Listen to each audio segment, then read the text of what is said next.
Greetings everyone, Slizzle466 here. Happy New Year and welcome to 2021.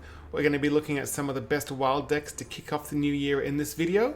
And we're starting off with Odd Demon Hunter. So this is the Odd Demon Hunter lists that have become popular in Wild, where you've got a whole pile of 1-drops in there, 21 in this case for this list. And the reason for all those 1-drops is to have a guarantee that your Still Stepper will give you that extra +4 attack. You'll also notice there's a Glacial Shard in here. This is a nice tech against Kingsbane Rogue and bWA+LeA Warlock. But otherwise, you just play lots of little minions, attack with a ton of damage, and kill your opponent pretty quickly. You'll also see there's a Voracious Reader in here to help you with some refill if you do happen to start running out of cards. Looking at Druid, we have Aggro Druid. So Aggro Druid hasn't been the greatest lately, but it does have a little bit of extra greed that we're seeing sneak in there. So you'll see here there's a Speaker Ghidra, which is a nice little card. The Wriggling Horror is in here just to give you some extra value if needed.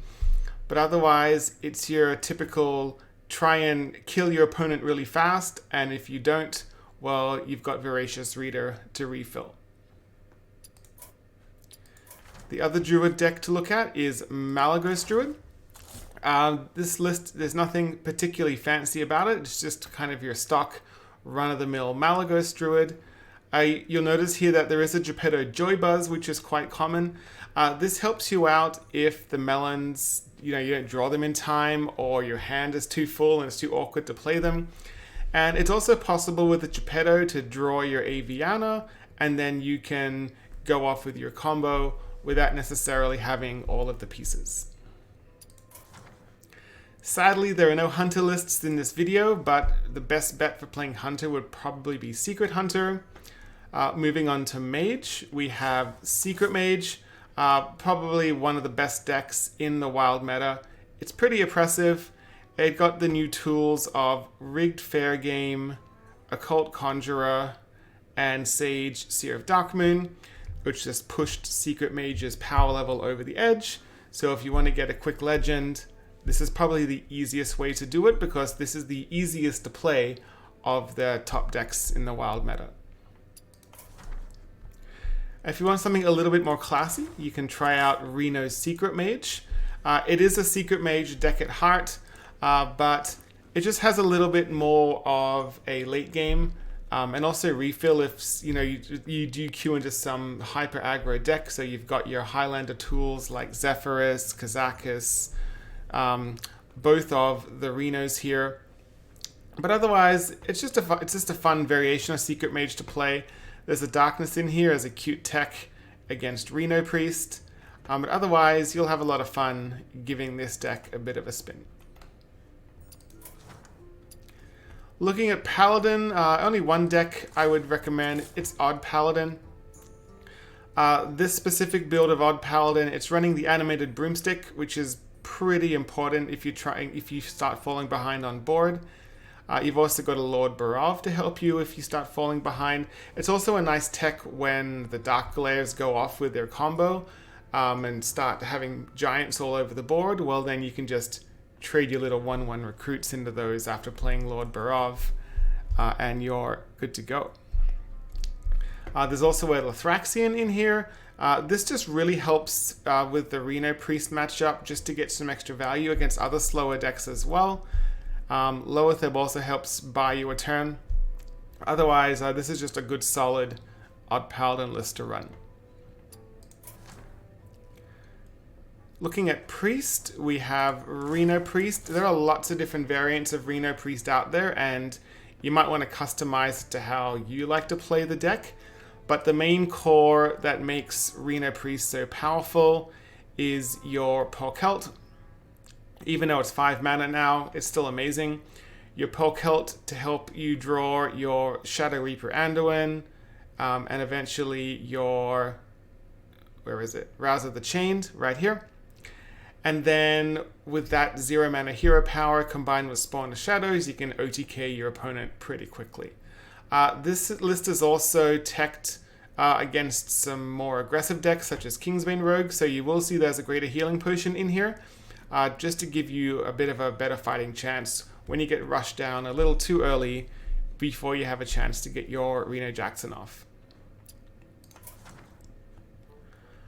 If you'd like a less challenging Priest deck to play, but maybe a little bit more fun, if this is your playstyle, Big Priest is the way to go. So Big Priest, the way that the top players are building them these days is you have a lot of early game removal because you're basically doing nothing the first 4 or 5 turns of the game.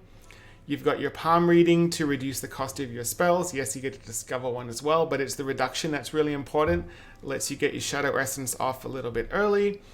And then you're basically resurrecting Blood of Gahoons, Obsidian Statues, Scrapyard Colossuses, and Archmage Vargoths, and just getting value over value over value until your opponent gets just overwhelmed with all of your big minions.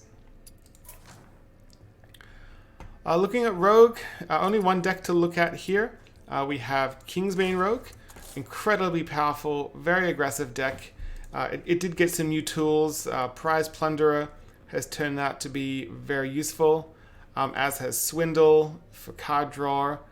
Similar deal with Cutting Class. So Kingsbane Rogue, very powerful, very aggressive deck. Sadly, there are no Shaman lists. Shaman's in a pretty rough spot. I don't even have a decent even Shaman list to share.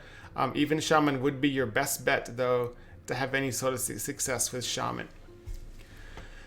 Moving on to Warlock, we have a Dark Glare Warlock. Again, lots of variants that you're going to see flying around there. I chose one by one of my friends, Igna, and it isn't the easiest deck to pilot, although it is one of the most powerful, but once you get the hang of it, basically you're just tapping and damaging yourself in the early game, and then with your Dark Glares, whether it's 1 or 2, if you're lucky, you basically draw out through most of your deck, play a bunch of giants, stall out with Cult, Neophyte, and Lower Thebs, and then there's basically nothing your opponent can do to deal with your boards. The other Warlock deck I'd like to mention is Reno Warlock. Now this specific list, this is a new list that popped up this month as an early legend list, and I specifically like this list. I like the Reno lists that have enough early game removal to not get completely shut down by aggro. So I like seeing the Corrupting Mist in here. I like seeing just, the Doomsayers, things like that. Pretty normal things for Reno Warlock. You've got your big demon package, so you've got your Void Callers, which can pull your Void Lords, Mal'Ganis, Enhanced Dreadlord. Now this list is running a Kartut Defender. Sometimes you might see different Death Rattle minions run instead, but this one's running Kartut Defender, which has great synergy with N'Zoth. You'll also see there's a Ticketus in here. This is a little greedy, and just be warned, it is a demon, so you might accidentally pull it off a Void Caller. It might come back from your Bloodgriever Gul'dan and not get you one of your more valuable minions that you want. But it's really fun to cheese wins, combine it with a Bran, and you can burn 10 of your opponent's cards. If they're playing a slower deck, it pretty much shuts down their game right there. The last deck to mention is from Warrior. We have an Odd Warrior list. This specific list has been pretty well tuned to the meta. To have a chance against Reno Priest, you'll see there's the Bran, Bronzebeard, and the Cult Light Oracle in here. Quite often, even if you gain a whole bunch of armor, it isn't enough to survive against the onslaught of the Reno Priest OTK. This list is also running Ramming Speeds, which I should probably craft. This is a cute little spell that forces a minion to attack one of its neighbors. Otherwise, it's just got your typical Odd Warrior tools that you see. The Wallmaul Challenger is an interesting inclusion that you might want to try out. And because Odd Warrior doesn't really have an endgame, there's Dr. Boom Mad Genius to give you some value, maybe enough to seal a win against slower decks. If you'd like to give any of these decks a try, you'll find the deck codes in the description below.